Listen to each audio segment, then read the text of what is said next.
Boa noite. Boa noite. Como é bom, né? Estarmos reunidos em nome desse Pai que tanto nos ama e que tanto nos oportuniza as possibilidades de aprendizado e de recebimento, né? Das energias benfazejas que aqui, principalmente nesse ambiente, são trazidas para nos acolher. Nós vamos conversar hoje sobre o capítulo 6 do nosso Evangelho segundo o Espiritismo, no item 5 das Instruções dos Espíritos, que vai falar sobre o advento do Espírito de Verdade, ou Espírito da Verdade.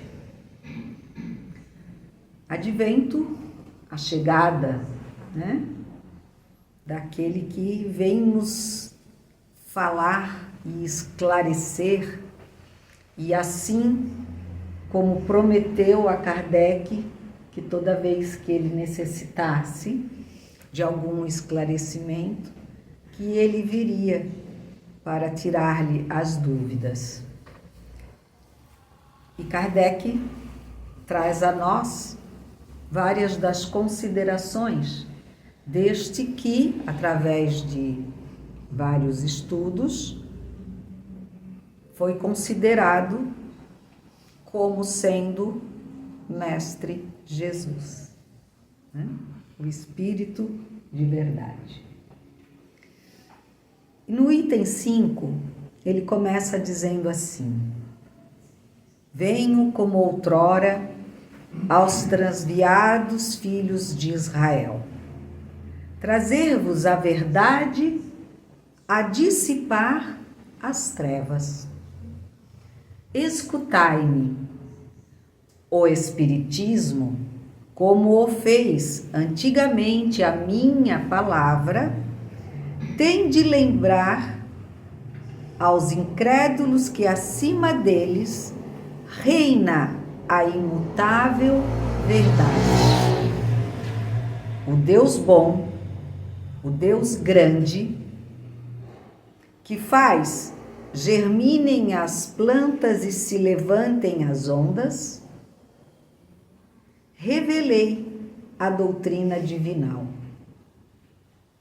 Como um ceifeiro, reunia em feixes o bem esparso no seio da humanidade e disse: vinde a mim, todos vós que sofreis. Então, uma das questões, né, em que se tira como possibilidade do Espírito da Verdade ou de verdade ser o Mestre Jesus, são as palavras que ele mesmo, então, professa, traz, né, ao grupo de Kardec durante seus estudos, e com mais outros tantos estudos que Kardec fez, ele considera, né, o Espírito da Verdade como Jesus. E aí ele continua nos dizendo assim: orai e crede, pois que a morte é a ressurreição, sendo a vida a prova buscada e durante a qual as virtudes que houverdes cultivado crescerão e se desenvolverão como o cedro. Então, ele vem nos trazendo a confirmação, né, que a ressurreição, ela é a chegada, a vivência de um novo momento das nossas vidas, né? A morte, ela é um ressurgimento de cada um de nós. E sendo a vida a prova e durante a qual as virtudes que houver descultivado, crescerão e se desenvolverão. Então, durante o que nós chamamos de vida, é o momento em que nós estamos no trabalho. Um trabalho que exige muito de nós, porque nós temos dívidas a pagar. Nós temos aprendizados para compreender. E por isso nós viemos para essa escola hospital, porque aqui a gente aprende, ensina e se trata, né? Por isso essa escola hospital chamada vida é o lugar e o momento onde nós precisamos e devemos exercitar o bem, a partilha daquilo que temos, aprendemos, né? Porque partilhar não é só dividir aquilo que se tem. Partilhar é além do que se tem como matéria-prima, digamos assim, o alimento, né? Mas a roupa. Mas é antes de tudo partilhar o nosso amor. Porque esse sim vai edificar cada um de nós. Vai nos transformar, vai nos fazer multiplicadores desse sentimento de igualdade real e divinal que Deus nos concedeu, né? Porque somos realmente todos iguais em suas individuais diferenças, né? Por quê?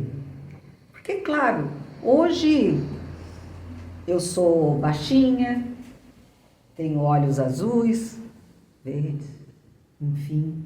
Amanhã eu posso estar um homem, né? Hoje ela é uma bela mulher negra.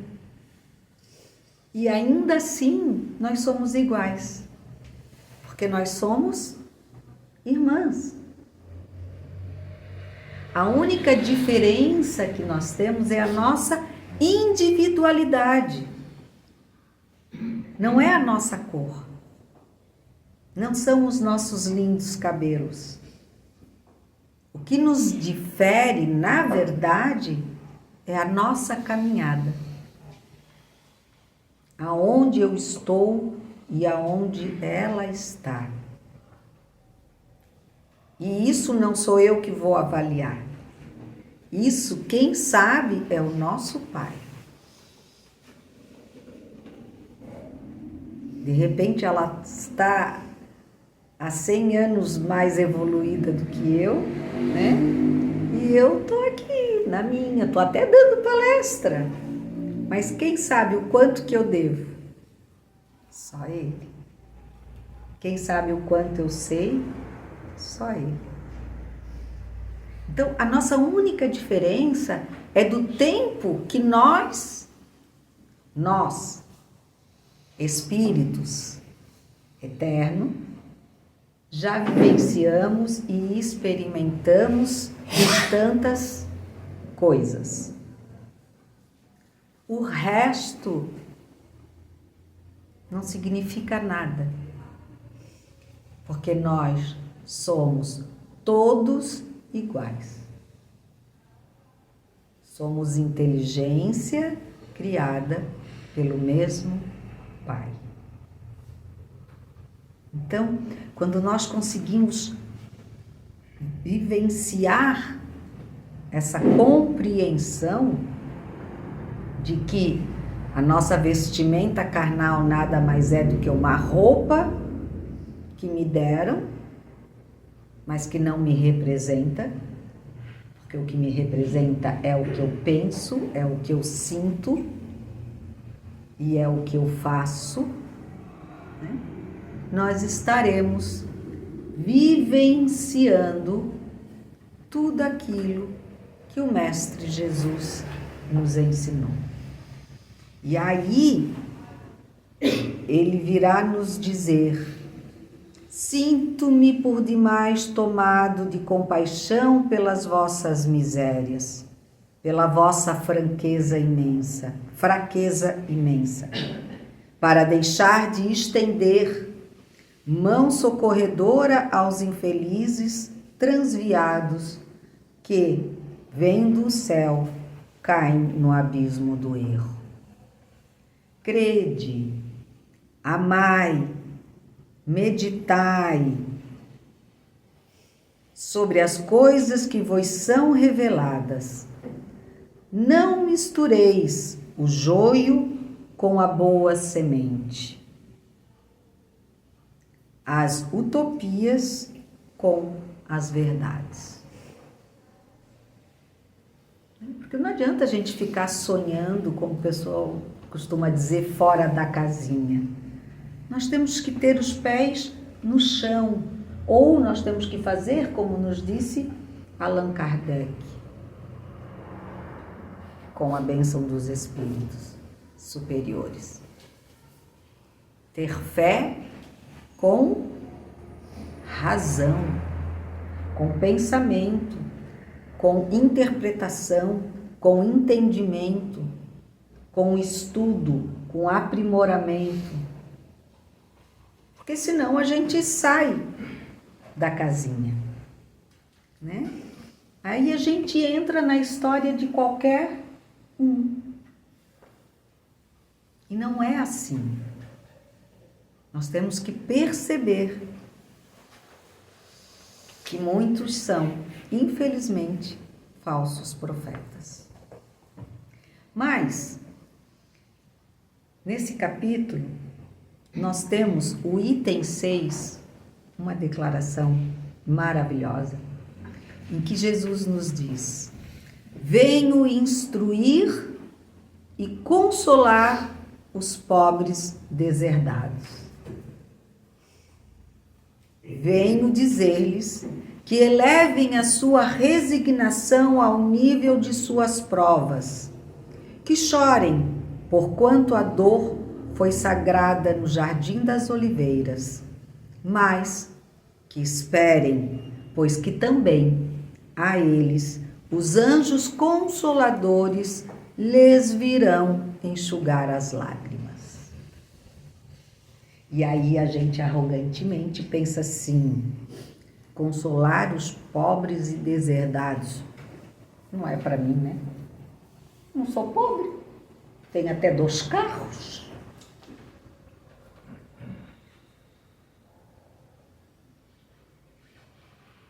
Muito, muito pobre, né? Aquele que se acha rico por ter algo que, na verdade, deixará de lhe pertencer assim que fechar os olhos da carne.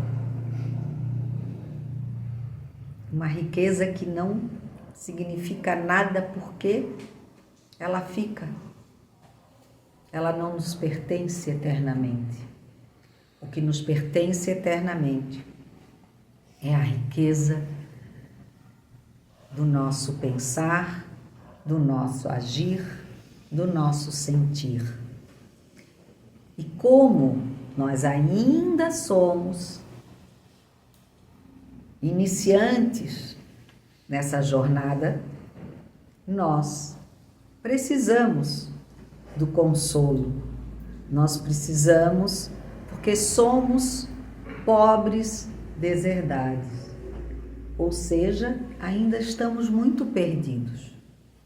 Por mais que tenhamos e tentemos nos encontrar. E é por isso que a gente se reúne, que a gente conversa, que a gente estuda. Porque para nós, que ainda somos novamente dizendo, iniciantes da caminhada, nós necessitamos de consolo. Porque às vezes parece que o tombo da bicicleta e o arranhão do joelho foi maior do que a gente esperava. E aí a gente chora, diz que não quer mais andar na bicicleta, né?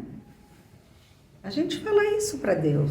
Ai, não dá, tá muito difícil, o Senhor está me pedindo uma coisa que eu não consigo. Né? Tá doendo muito. E aí o que ele fala? Elevem a sua resignação. Chorem.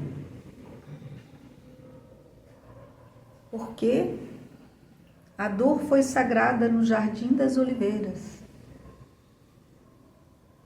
Porque a dor, ela existe. Mas o sofrimento cabe a cada um de nós.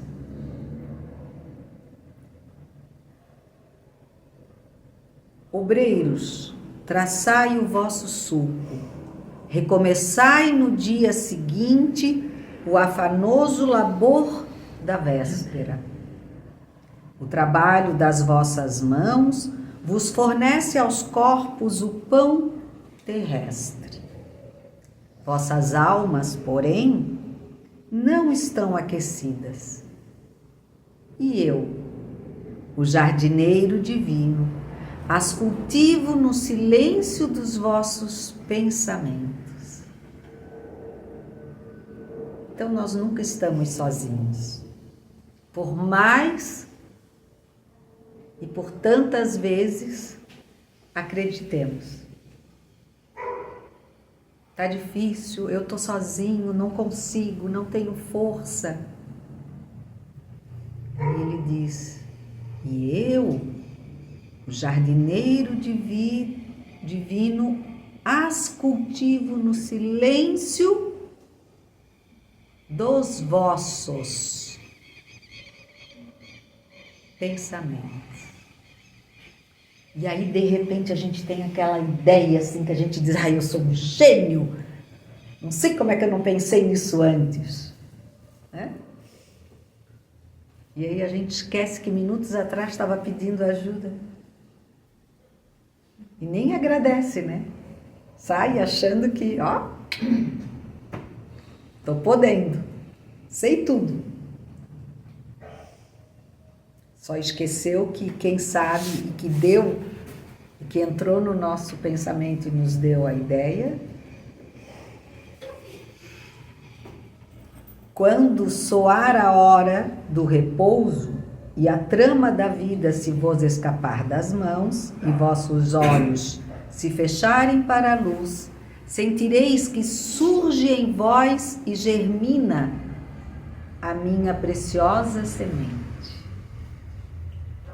Nada fica perdido no reino de nosso Pai, e os vossos suores e misérias formam o tesouro que vos tornará ricos nas esferas superiores, onde a luz substitui as trevas e onde o mais desnudo dentre todos vós será talvez o mais resplandecente. Lembram que eu falei? Que daqui a gente não consegue levar nada? Quer dizer, acaba aquele que se sente o mais rico daqui, chegar lá e acabar se tornando o mais pobre. E aquele que chega lá praticamente sem nada, desnudo, né? Daí não tem nem bolso para carregar, seja o que for.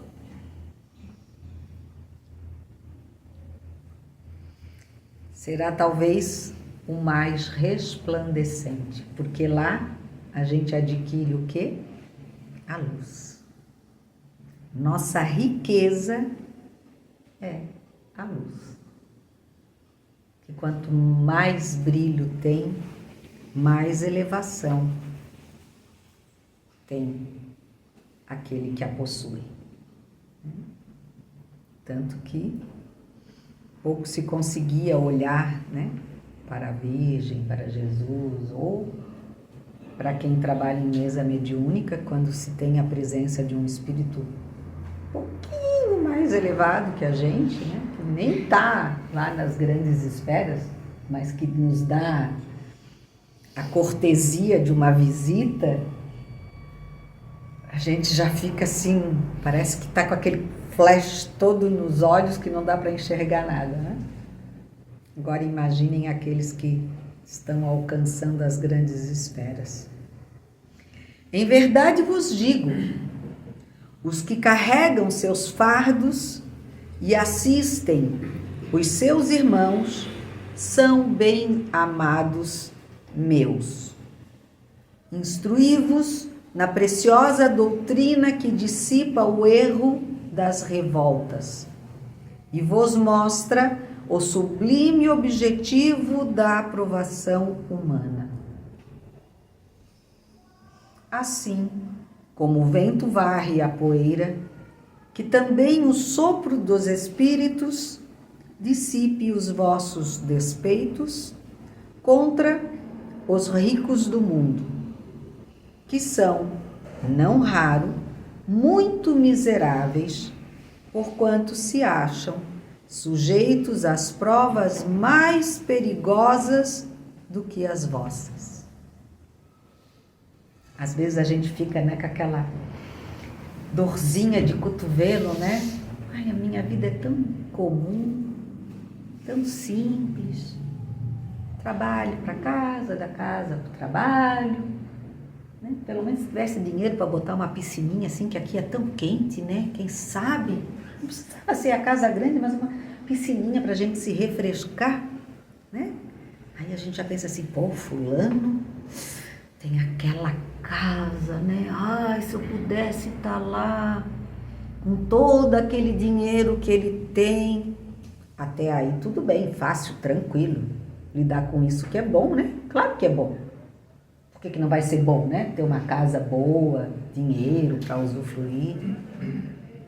E a responsabilidade? Também quer? Porque a quem muito é dado, será cobrado. O que tu fez com todo aquele dinheiro que eu te ajudei a ganhar? Que eu te dei inteligência para poder crescer? Muitas vezes partilhou muito menos do que aquele que quase nada tinha. Que com certeza partilhou muito mais daquilo que possuía. Então, Jesus, ele nos toca e nos chama a atenção através de Kardec para que nós compreendamos que é necessário, é urgente que aprendamos, que conheçamos as razões que nos movem. Não são as razões da doutrina espírita. As nossas razões, aquelas que nos movem. Se elas estão enquadradas com a doutrina, e assim enquadradas aos ensinamentos do Mestre Jesus, perfeito. Mas a nós estamos nos olhando, estamos nos conduzindo no caminho, mesmo, como se dizia antes, nos trancos e barrancos, quer dizer, caindo, levantando, né? Esperando o joelho ficar curado para depois subir na bicicleta de novo e tentar. Porque é só assim que a gente vence. Insistindo e, de preferência, no bem. E para encerrar, ele continua dizendo: estou convosco e meu apóstolo vos instrui.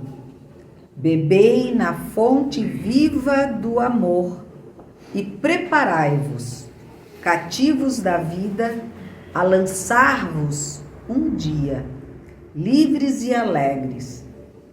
Modeleis vós mesmos a vossa maleável argila,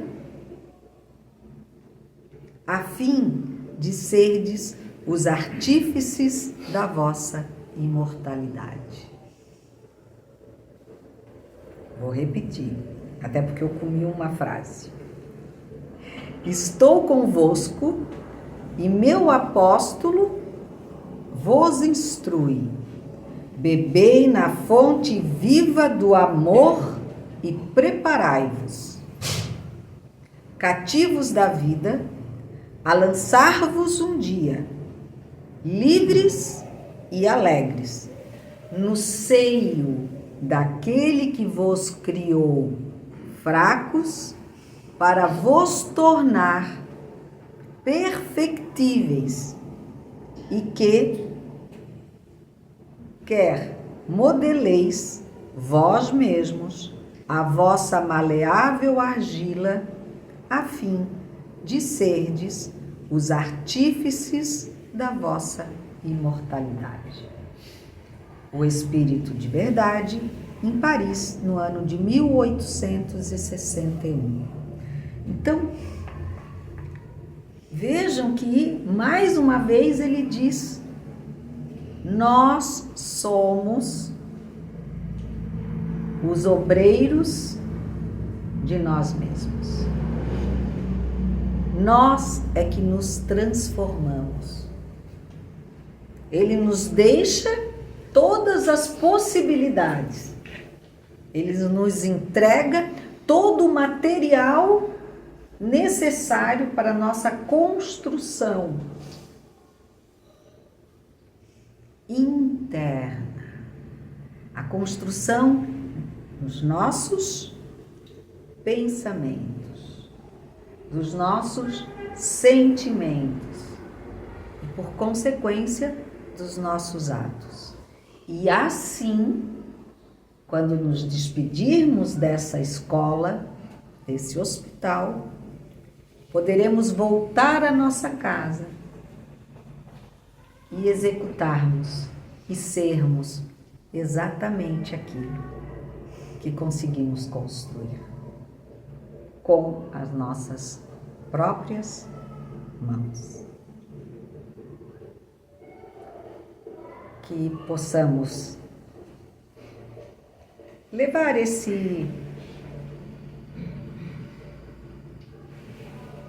essa inspiração do Espírito da Verdade para junto de nós, para que assim consigamos, ter o bom ânimo de cada dia mais procurarmos ser melhores, amados e amantes da humanidade. Que assim seja. Obrigada a todos.